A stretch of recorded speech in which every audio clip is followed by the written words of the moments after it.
Muy buenas tardes a todos. Eh, para la Escuela ISMUS es un privilegio poder tener estos espacios de discusión en torno al diseño.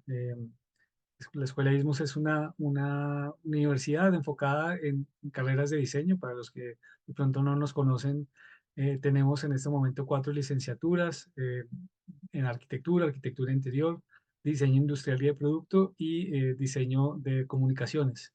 Y tenemos tres maestrías, una en innovación y diseño de servicios, diseño de paisaje y arquitectura bioclimática.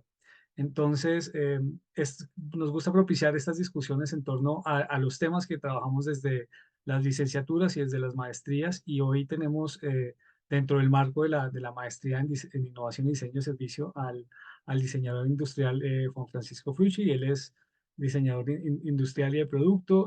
Tiene una maestría en el Politécnico de Milán y se ha encargado, digamos, que ha trabajado en juguetes.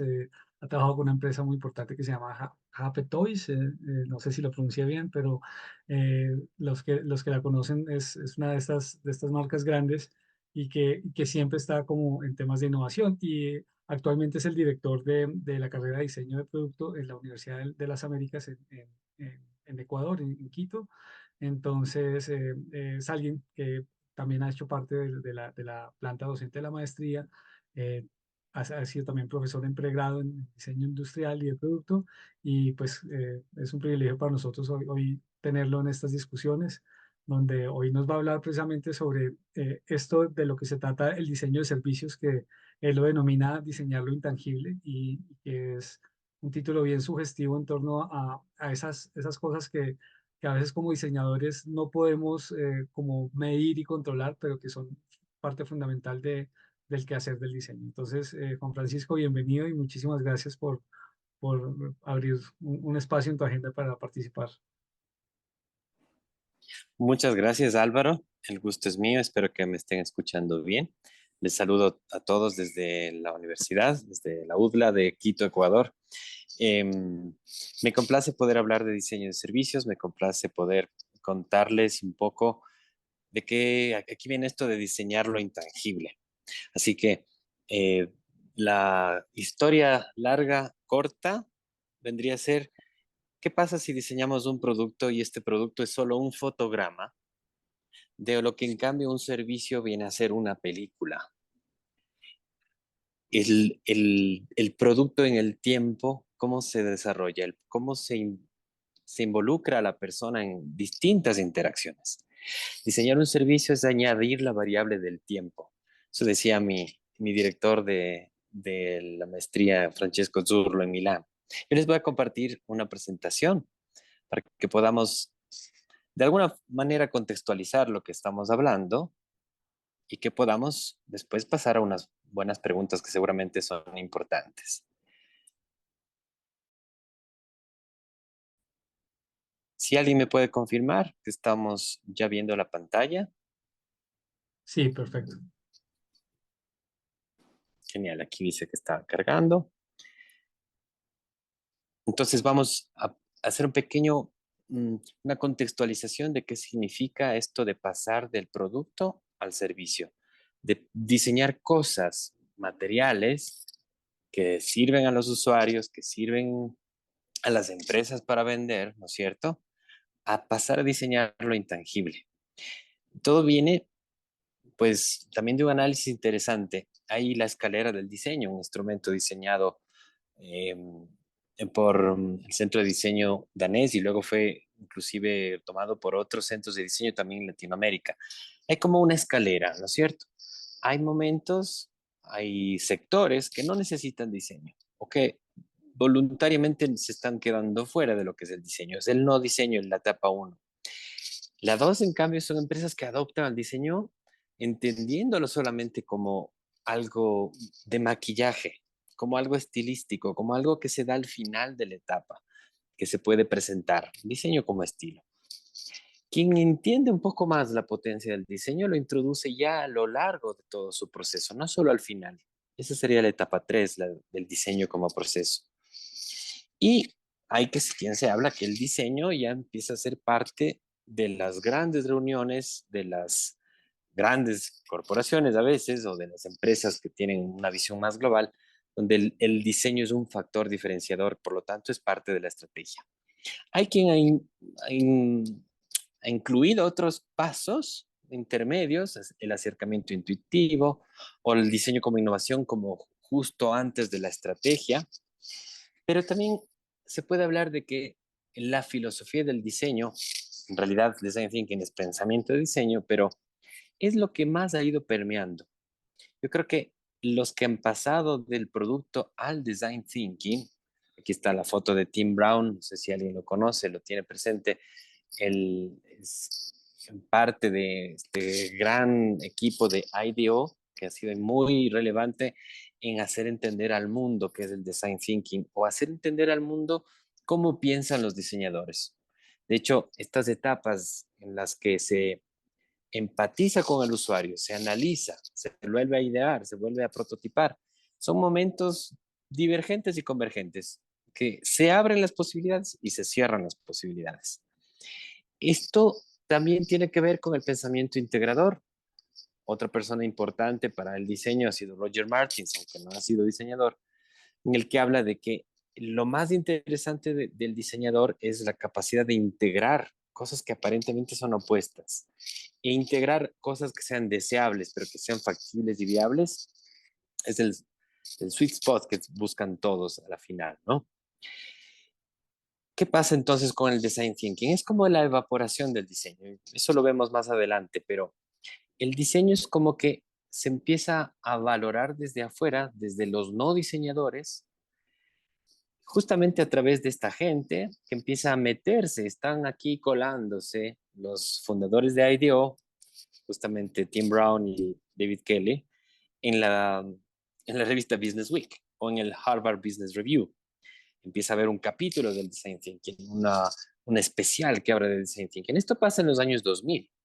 Inclusive llega a pasar que hay libros de diseño que se empiezan a vender junto a los periódicos más importantes de negocios. Entonces, hay una importancia del diseño en el negocio. Vamos a otro punto de vista. John Maeda es un personaje genial.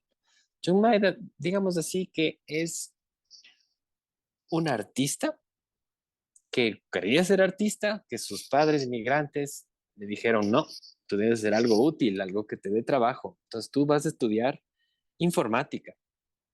Cuando él estudia informática, empieza a hacer arte computacional, porque le pulsaba por dentro, ¿no? La necesidad de aplicar su arte.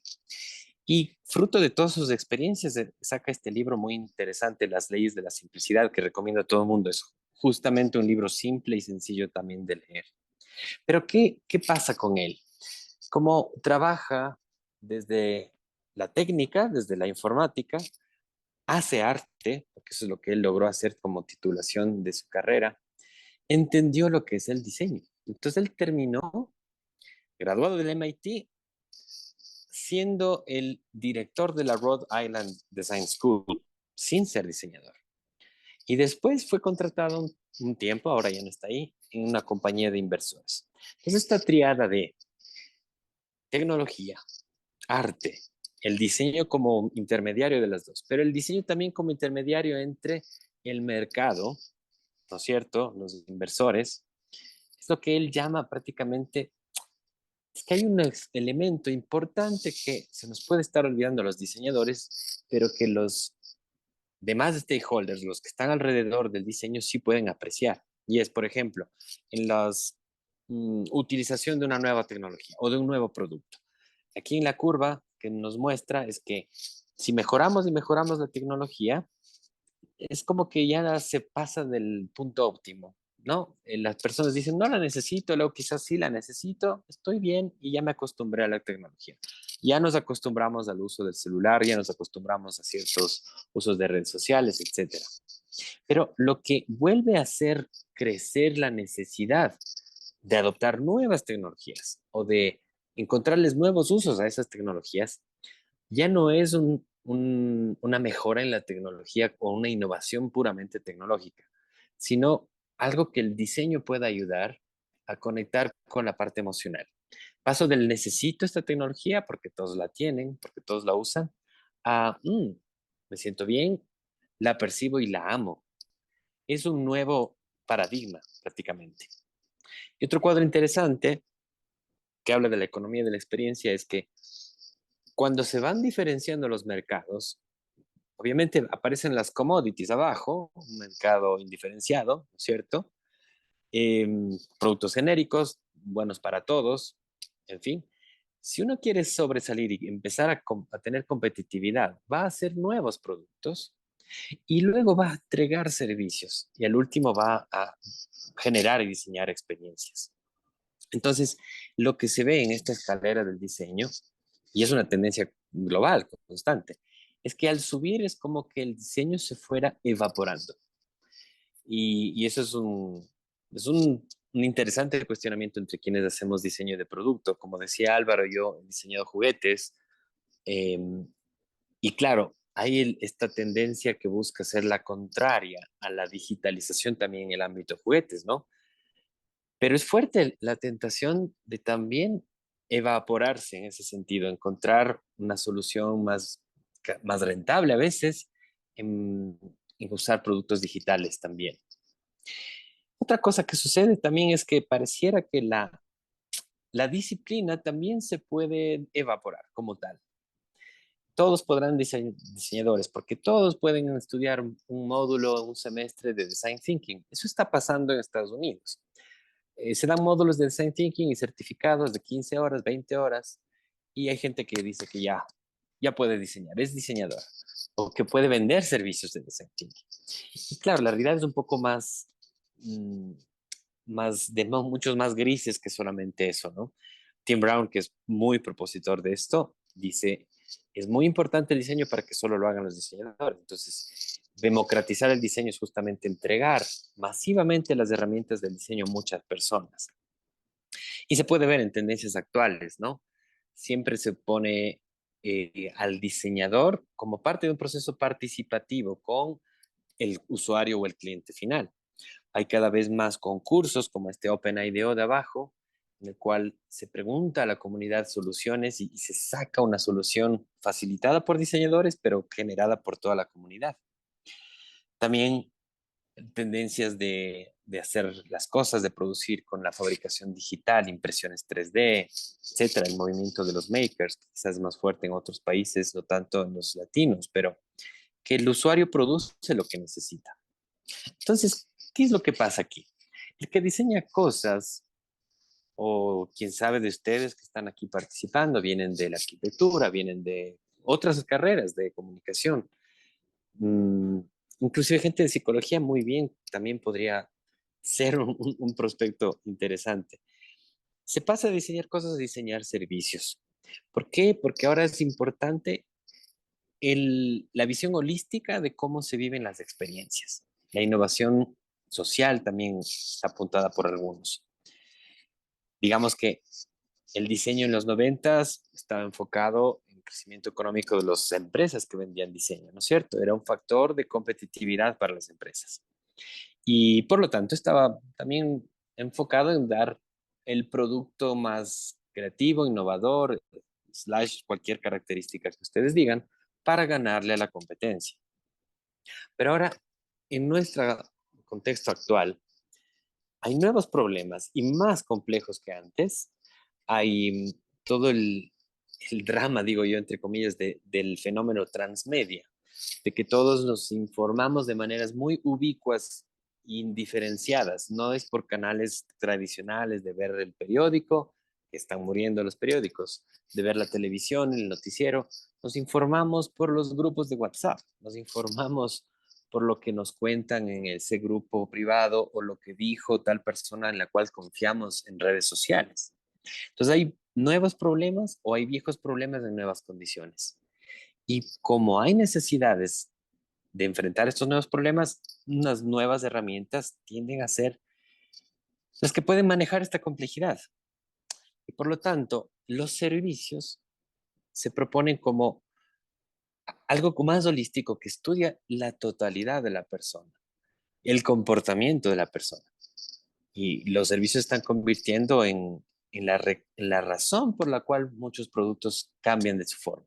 O sea, jerárquicamente, es más pesado ahora quizás como es el servicio, ejemplo, de,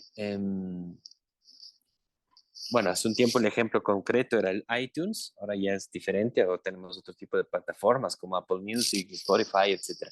El que existan esos servicios, o el que exista Netflix, el que existan servicios de renta de autos en algunos países, condiciona cómo se van a diseñar los productos, ya no al contrario. Que es interesante ver un caso italiano. Este es el café Illy, es un café muy interesante porque tiene un aroma específico, único, es un sabor fuerte, no le gusta a todo el mundo, pero desde un inicio y de como manera muy previsoria, eh, pensó en la experiencia final del usuario. Y entonces, si la experiencia era el centro, lo que debía ser diseñado, alrededor de la experiencia se generaban los productos. Entonces, hay un Product Service System, digamos así, de todo lo que tiene que ver con la marca cómo se busca ver como fina, como cercana a los artistas, entonces hay una colección de tazas particular de Illy con una forma particular de taza porque sirve para servirse el café de Illy y todo ello porque está pensado en que cada uno de estos pedacitos de productos sirvan a la experiencia global. La experiencia está al centro. Tomarse un café Illy en una cafetería Illy incluye una serie de toques, de touch points que se llaman, y eso ya les cuento también, que tienen que ver con cómo es la marca Illy. Entonces, el diseño del espacio interior, el diseño de los productos que se venden, el diseño de los empaques de los productos que también se pueden comprar, responde a cómo queremos que sea la experiencia del usuario y por lo tanto el servicio que recibe. Y en la página web igual, entonces tiene que estar coherente. Entonces, por un lado, ese es poner al centro la experiencia hace que emerja mucho más el diseño de servicios. Y el servicio entendido como ese acompañamiento en el tiempo, esa película en la cual nuestro producto y servicio rodean y dan un valor agregado al usuario como experiencia. Pero hay otras tendencias que también confluyen en que el diseño de servicio se vuelva relevante. ¿Y quién está detrás de la desmaterialización? Pues está también la gente que piensa mucho en la sostenibilidad. Digamos que la sostenibilidad tradicional, la más básica, la que daban tal vez en las escuelas hasta hace poco, es que hay que reducir, hay que reutilizar y hay que reciclar. Pero ya desde hace varios años, aquí está el querido Braungart y McDonough, hicieron este libro, Cradle to Cradle, de la cuna a la cuna, no sé si lo conoce. En su primera edición, este libro que habla de que prácticamente hay que diseñar productos que nunca mueran, que vayan de la cuna a la cuna. Ya les explico cómo, para evitar de que sean productos diseñados para estar en el botadero. O sea, que su ciclo de vida no se haya considerado y que tengan que ser botados, desechados. Entonces, muy interesante porque el libro, el primero, era hecho en plástico. Un plástico que servía, pareciera contrario a la sostenibilidad, pero en este caso el plástico era un plástico reciclado, cuya tinta no era contaminante y que si se deseaba, esta tinta se podía eliminar, sacar de las hojas plásticas. El libro era pesado porque era de láminas plásticas, de hojas plásticas, pero lo publicitaban así, que puedes leer en la bañera y que es un libro nuevo que habla de cómo se deberían pensar las cosas si fueran de la cuna a la cuna. Básicamente el método dice, si tenemos un producto que está compuesto por distintos materiales, deben ser separables o se pueden separar los materiales de la biosfera y de la tecnosfera. Todo material que se vaya a nutrir el suelo, vaya a biodegradarse, debería poder separarse de los materiales que en cambio deben ser vueltos a fundir, reciclados en el sentido de reprocesos, etc. Entonces, yo tengo una cosa que tiene metal y algún tipo de madera, que yo tenga la facilidad de desensamblar, como dice aquí abajo, collect and disassemble, regresa el uno a su circuito, la madera puede ser reutilizada, puede ser parte de un prefabricado nuevo, etcétera, mientras que la parte metálica puede ser fundida y sacada otra pieza. Digamos que si todo producto cumpliera con esto, sería de la cuna a la cuna. Entonces, ya vamos viendo dos tendencias fuertes de esto de que el diseño se evapora y pone al centro a los usuarios, democratiza el proceso y pone en consideración como centro la experiencia. Lo que habla de sostenibilidad, como lo que les muestro aquí, llega también al mundo de los servicios, porque ¿qué pasa cuando yo compro algo? Si yo debo ser el único interlocutor, el único que, con la empresa que me vende un producto, tengo que yo mismo irlo a reciclar, desensamblar, colectar, como dice ahí, y llevar a los dos ciclos. Se va a volver imposible de practicar. ¿Pero qué pasa si la empresa que me vende, en este caso es un caso real, Valcucine, es una empresa de muebles de cocina finos, italiana, te venden el mueble y está pagado ya desde que compras, por eso cuesta tanto. Y que el momento que tú quieras cambiar tu cocina, ellos van a venir a recoger la cocina vieja, los muebles de cocina viejos. Entonces, ¿qué han hecho? Han empezado a diseñar unas cocinas increíbles en vidrio y aluminio al 100% reciclables, porque el vidrio lo es y el aluminio, dependiendo de las características, lo puede ser. Entonces, ya por ahí, por la sostenibilidad, entra en lógica el servicio. El pensar en el tiempo, qué pasa con ese producto, cómo lo recojo, qué hago con esas partes, cómo entran de nuevo a mi sistema de provisión de materiales, cómo me hace ahorrar también ello, cómo el cliente le involucro para que le interese, qué sé yo, cambiar su colección cada cierto tiempo, si es que mi servicio es que primero le voy a hacer todo el trabajo yo y segundo que en ninguno de los casos estamos contaminando ambos. Entonces, en ese sentido, la desmaterialización contribuye al diseño de servicios también en esos ámbitos. Básicamente, entonces, los servicios buscan desmaterializar cosas que se estén haciendo de manera material, las funciones, y arriba dice cómo mejorar las interacciones, ¿no es cierto? Entonces, para lograr a veces, ejemplo de estos gráficos, el gran problema de la movilidad, yo tengo que cambiar cómo es el diseño de la interacción y cómo puedo cambiar las funciones del diseño. ¿Cómo puedo pasar a ofrecer para una ciudad un sistema de car sharing, de compartir autos, que me va a sustituir? Aquí dice, en vez de 6 carros circulando a uno por el tiempo de utilización. Entonces, el gran giro del pensamiento es enfocarnos en las necesidades, en las funciones específicas de la gente. La gente quizás no necesite un nuevo auto. Y cuando lo expresa, la gente lo dice así, ¿no? Chuta, necesito un auto porque necesito movilizarme. Pero la pregunta más fuerte sería decir, necesito mejorar mi movilidad. Tengo un problema de movilidad. Tengo un problema de trasladarme de mi punto A a mi punto B, más que el auto. Y entonces aparece, en lugar de esta situación, pues muchos ejemplos de encontrar comunidades. En este caso me parece que es BlaBlaCar, funciona en Europa, donde quien hace un viaje de entre ciudades, 20, 200 kilómetros, qué sé yo, ofrece el viaje a quien lo necesite y cobra. Y se ponen de acuerdo en el lugar. Y claro, hay un sistema de calificación para verificar la seguridad, ¿no? De que los que proponen servicios y los que usan son gente de bien. Pero, claro, es interesante porque lo llaman BlaBlaCar, porque tú puedes indicar si eres bla, si eres bla bla o si eres bla bla bla. Es decir, si tú como dueño del auto eres una persona que habla poco y prefieres que hablen poco, o que estás dispuesta a conversar, o tú eres el que quieres conversar mucho. Dinámicas comportamentales, sociales, esos son psicosociales y que entonces y repercuten en cómo se diseña un servicio. Entonces, claro, el performance de un producto o servicio o un sistema de productos o servicios sí le gana al sistema de puro producto, ¿sí? O inclusive a los sistemas que no prevén utilizar ambos. Entonces aquí hay, bueno, hablamos de una revolución de la eficiencia en el tema de los servicios. ¿Por qué?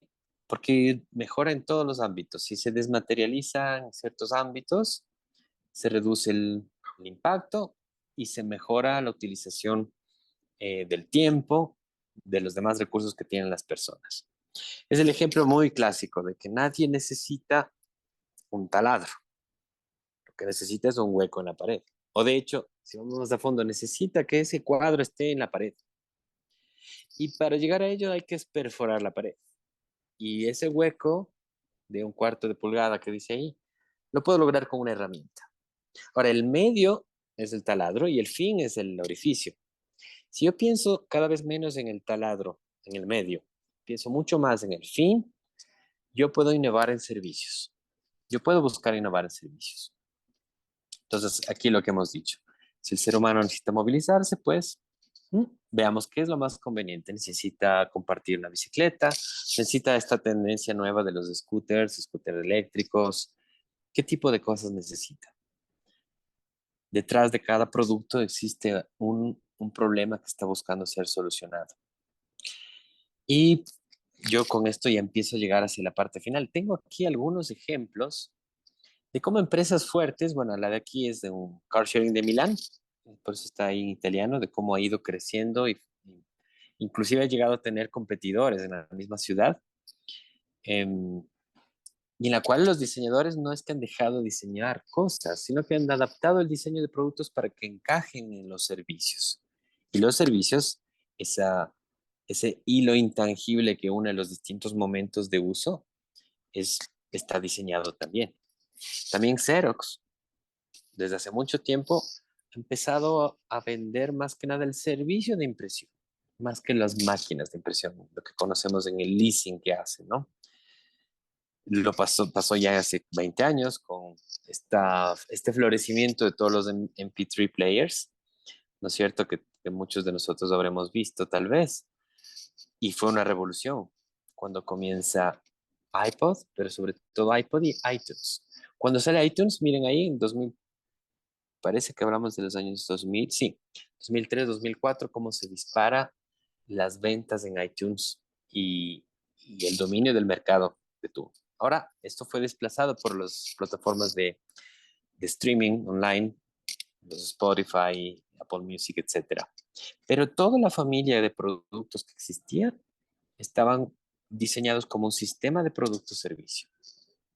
Aquí hay un par de ejemplos también de productos y proyectos realizados en una maestría de diseño de servicios de Milán, em, que les muestro enseguida. Estos son ejemplos también bastante conocidos. ¿Cómo presenta un diseñador de servicios lo intangible? Pues lo hace con un storyboard. El storyboard más clásico, mostrar la secuencia de pasos y momentos en el cual se da esta acción del antes, el durante y el después de un servicio. Es un Customer Journey Map, otra herramienta bastante conocida, también por la gente de marketing, mucho, mucho más inclusive, pero nosotros enfocadas en la situación problema que identificamos y diseñamos para esa situación problema pensando así, en secuencias de antes, durante y después. Entonces se presenta como storyboards.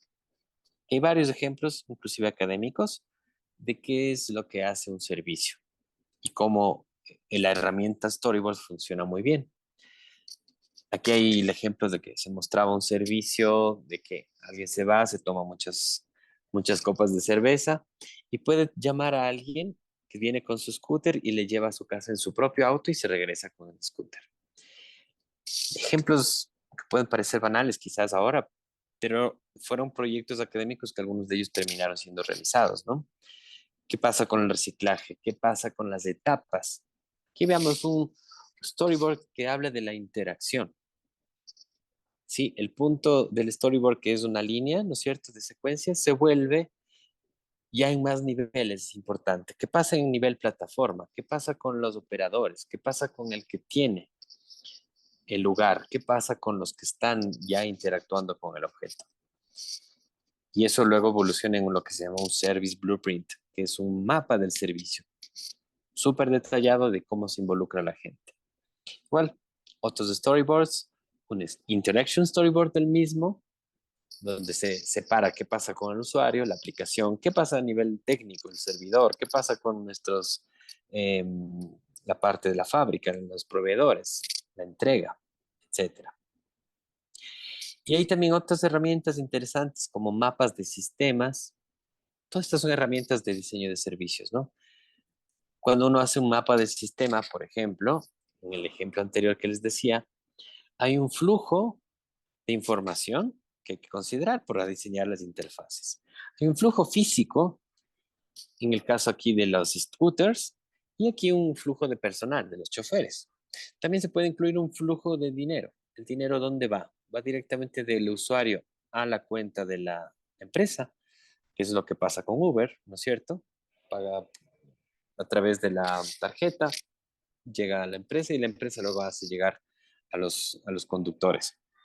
Y la plataforma hace el enlace de todo el servicio. Pero si uno lee el servicio en un mapa así, empieza a entender cómo fluye la información. La información va a un centro de coordinación, se verifica en el garaje, los que son los proveedores.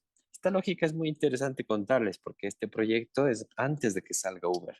Ya estaba en el ambiente pensar en cómo una plataforma te puede conectar para la movilidad y la necesidad de alguien que quiere ofrecer movilidad versus el que la necesita. Entonces, un mapa del sistema es interesante. Otra cosa interesante, y aquí sí ya llego al final. em, el diseño cambia si alguien de ustedes es diseñador gráfico, de productos, industrial, de interiores, arquitecto, lo que sea. Uno se vuelve un diseñador de puntos de contacto o de evidencias físicas de la experiencia que se está diseñando. Es decir, no se deja de diseñar. En este caso, son todas las evidencias gráficas y de productos, un poco de empaques, que debe tener este servicio, parece que es de un mercado comunitario en una cierta zona de Milán importante, etcétera. Entonces, el diseño solo se pone, valga la redundancia, al servicio de la experiencia. Y uno diseña los puntos de contacto entre la marca, la empresa, la iniciativa, la institución y las diversas etapas en las que está el usuario final o todos los involucrados. Entonces aquí se habla de la reutilización, igual todos los puntos de contacto con una empresa que venda vuelos, que sea, provea ya servicios de por sí. Los productos emergen y empiezan a aparecer como partes interesantes de todo el viaje que tiene la persona. Y aquí abajo dice, ¿no? Desde que está en el aeropuerto, todo lo que es landside, cuando está arriba o en la parte ya de vuelo, el pre-takeoff, el flight, etcétera. Hay diseño, se diseña cada momento, se diseña cada punto de contacto, cómo es la experiencia de la persona en este viaje que hace en el tiempo, todos los puntos de interacción que tiene con nosotros. Sí, desde hasta ese florero puesto la sala de espera. Y después, ¿qué pasa arriba? ¿Qué elementos encontramos? Entonces, el diseño de servicio se vuelve una especie de coordinador de todos los puntos de contacto que requieran de imagen, de video, de producto, del diseño que se requiera para ponerse en contacto. Hay varios ejemplos, todos brandeados muy bien con BMI en este caso. Hasta lo que uno se lleva a casa, la tarjeta que tiene, todo está pensado para servir a la experiencia como tal. Eso es por mi lado. Yo les agradezco y me quedo Muy bien, disponible Juan para Francisco. preguntas. Qué interesante. Para los que están conectados, los invitamos a hacer sus preguntas. La idea es que si tienen algunas preguntas sobre este tema, sobre la maestría, sobre lo que es el diseño de servicios, sobre los temas que se pueden ver ahí, están bienvenidas las preguntas. Y igual si tienen algún comentario, lo pueden hacer ahí en la sección de preguntas y respuestas del webinar. A mí me encantó porque siento que siempre, por ejemplo, con Erika, que ahí en la escuela, siempre Mm, discutimos que con los diseñadores industriales tienen este tema de como de la metodología mucho más claro que nosotros los arquitectos. A veces nosotros lo hacemos más intuitivo. Sin mm, embargo, yo siempre le insistía a los estudiantes, cuando estaba en proyecto de grado, siempre les decía, tienen que entender que a la larga cada profesor que les enseña taller es una metodología de diseño y que tiene su forma de aproximarse. Y me encanta, digamos, esto porque eso del storyboard para diseñar la experiencia es fundamental y conecta mucho con muchas de las cosas que uno tiene que hacer como arquitecto, desde la aproximación, los umbrales, los elementos. Entonces me parece a ver, que son, pues que es muy bonito cómo las experiencias de diseño se enlazan y es algo que me gusta mucho de esta maestría que precisamente no es, ah, bueno, es solo para diseñadores, no, creo que es una maestría interdisciplinar que le permite a las personas que están en el área creativa y de diseño conectar desde distintas profesiones, cómo sus experiencias y digamos, su trabajo puede cobrar sentido y puede cobrar, digamos, como este valor a través del diseño, ¿no? Creo que en la primera cohorte había desde gente que no tenía nada que ver con el área del diseño, creo que había un Sí. administrador, había arquitectos, había diseñadores industriales, entonces me parece como muy interesante que permite a partir de estas experiencias, reunir distintas visiones del diseño y cómo este le permite a uno generar un servicio, que es algo que uno se le olvida. A nosotros los arquitectos también nos pasa en el sentido que muchas veces lo que uno quiere hacer es un edificio, cuando realmente a veces se necesita es una experiencia de habitación o un espacio, algo Una temporal, solución algo. habitacional, sí. Sí, entonces creo que es muy interesante pensarlos de esa manera. Genial. Y yo veo que ya hay una pregunta. Sí, por acá está Victoria Goyanés. Dice, ¿en qué diría usted que esto se diferencia al estudio de la logística? Es una excelente pregunta. Es el enfoque. Mira, el enfoque de quien se especializa en logística va a ser la eficiencia en términos numéricos, en costos, en recursos, en tiempos, ¿no es cierto? Eficiencia y eficacia, para lograr que toda alguna cadena funcione mejor. Sobre todo, a veces son cadenas de supply chain, de suministro, etcétera, ¿no es cierto? El enfoque es eso, y es como, ok, midamos todos los tiempos y empecemos a aplicar alguna herramienta para que esos tiempos disminuyan o los costos disminuyan. No está presente una visión antropológica del ser humano. Es decir, el centro en nuestras carreras, digo nuestras para acogerme de lo que propone ISMUS en general, desde la arquitectura, la relación con el espacio, la relación con lo visual y la relación con lo objetual, es que es lo humano, el ser humano está en el centro. El comportamiento del ser humano real está en el centro. Entonces, créeme que alguien que es especializado en logística no hubiera dado con crear un nuevo Netflix o lo que fue en su tiempo iTunes o el resto de cosas. ¿Por qué? Porque toman en cuenta muchos, esta es la jerga de los diseñadores, pero muchos insights, muchas mm, cosas que se empiezan a percibir de las personas con la observación de las personas, con un acercamiento a ellas. Eh, es humanista el diseño de servicios a la final. Entonces, alrededor de las experiencias de los seres humanos que no tienen solo datos cuantitativos de tiempos, de costos, etcétera, sino muy cualitativos también. Está al servicio de ambas cosas. Ahí está la pequeña gran diferencia. Estaría ahí para mí. Sí, interesante porque, por ejemplo, vuelvo como para conectar con la arquitectura de nuevo, pero eh, cuando de pronto uno ve que hay una pregunta en torno a algo que tiene que diseñar una estación de transportes o que tiene que ver con personas, ese tema de dónde se cruzan esos flujos es fundamental para entender dónde hay oportunidades de diseño. Yo siempre insisto en eso, o sea, cuando hay cruces de flujos, de peatones, con carros, Ujú. como las capas de información. En ese cruce de las capas de información es donde aparece la oportunidad de diseño, porque es precisamente donde se pueden tener esos puntos de contacto donde tú dices como, ah, bueno, acá va a pasar, acá tiene que haber una interacción entre un usuario, entre una persona que va a utilizar o el sistema o el producto con la marca, con un producto en particular, con un edificio, con la arquitectura, y ahí es donde están las oportunidades de diseño.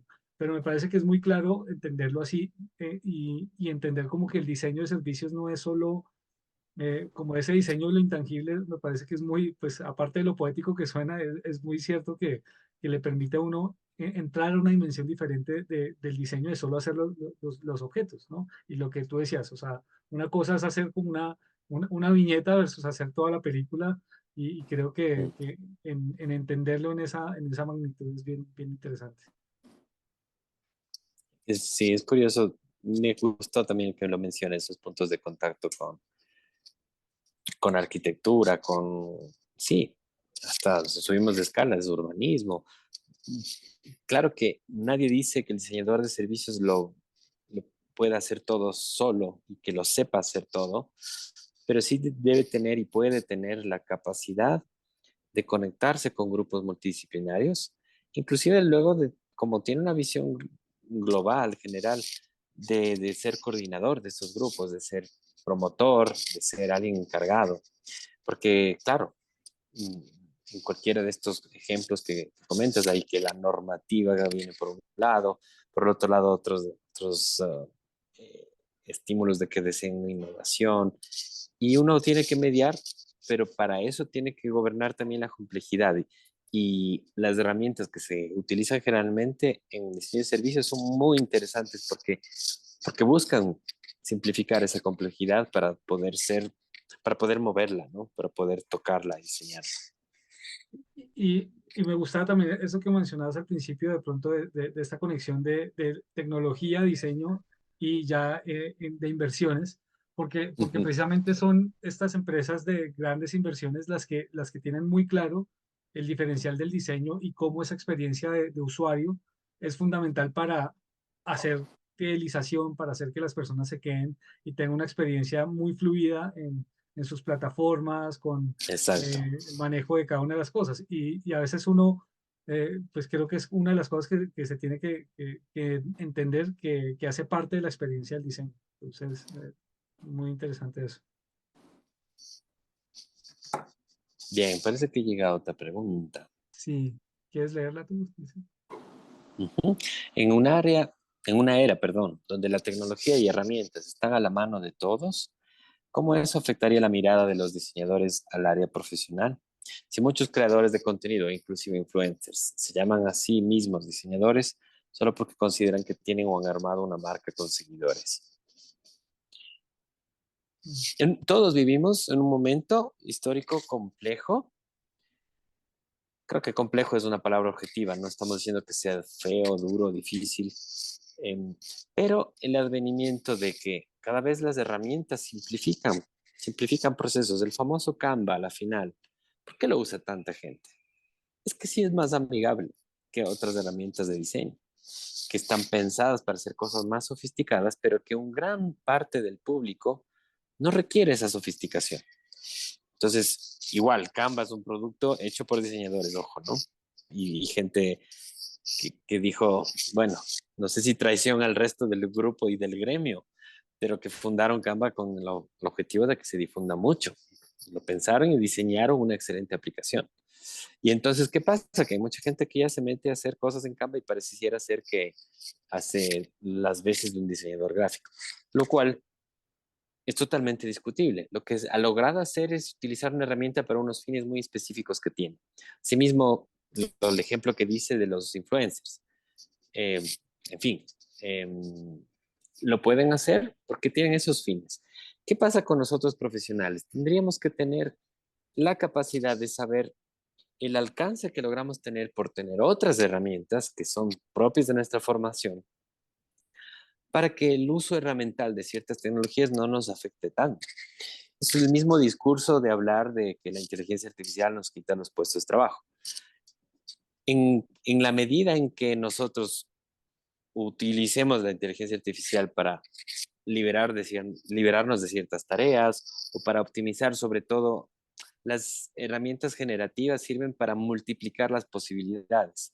Entonces, hago una exploración rápida de varios caminos, me ayuda una inteligencia artificial, pero soy yo el encargado del proyecto, yo tomo la decisión porque a mí me pueden pedir razón de lo que estoy proponiendo. No puedo decir múltenle a OpenAI de lo que estoy proponiendo yo. No, es mi responsabilidad. Entonces, el criterio, las herramientas y los instrumentos, métodos que recibimos en una carrera y en una maestría nos diferencian de esos que se pueden llamar a sí mismos lo que quieran, diseñadores, lo que sea, eso no lo vamos a evitar, pero sí nos va a hacer diferentes en el alcance que podemos proponer cuando dominamos esas herramientas, cuando sabemos para qué sirven, no solamente que las sabemos usar, sino las sabemos utilizar de manera estratégica y con y inevitablemente necesitamos eso también para, yo digo, los diseñadores de producto que abrieron los ojos y dijeron, aquí nuestro método de diseñar se puede aplicar también para lo intangible y pasó esto hace mucho tiempo. Tuvieron una visión anticipada a otros y ahora están seguramente, no sé, de consultores en grandes empresas, están trabajando en cosas que se lo sueñan otras personas que solo aprenden la herramienta y la replican. Esa es la defensa más fuerte que hago yo de la academia, de que primero debe ser una buena academia, pero te da herramientas que son para nutrir tu pensamiento. Si tienes eso claro, tú creces de manera mucho más profunda y de trayectoria que quien solo aprendió una herramienta y le da vueltas mucho, ¿no? No sé si respondí la pregunta. No, yo creo que sí. Esperemos que la persona que la hizo entienda, pero yo entiendo, yo también creo que en ese auge de herramientas que hay y que aún en me parece que lo de la inteligencia artificial va de la mano con esto, porque precisamente eh, creo que nos lleva a replantearnos qué es un diseñador y qué es un arquitecto, qué es sí, un diseñador gráfico o de comunicación, porque hay muchas cosas que las definíamos en torno al hacer, pero creo que aún con esto que tú hoy nos muestras del diseño de lo intangible, creo que eso está mucho más cercano a lo que empiezan a ser la definición de nuestras profesiones hoy en día. Uno se acerca a lo intangible porque eh, lo, lo práctico casi que lo puede hacer una inteligencia artificial hoy en día, un software que pueda desarrollar cosas, pero es la visión que tiene uno como diseñador para poder escoger, para poder discernir qué cosas están más cercanas a lo que un usuario necesita. Entonces, creo que sí es fundamental el poder hacer el ejercicio. Yo creo que algo que no podemos negarnos que hoy en día la inteligencia artificial se está utilizando y la van a usar los estudiantes, la van a usar los profesionales, pero creo que el diferencial va a ser una persona que tenga una visión mucho más compleja de estas profesiones y el diseño y que Exacto. pueda entender las dinámicas distintas, que no solo sea ver y simplemente asumir que porque lo hizo una inteligencia artificial o el software lo generó, ya está bien.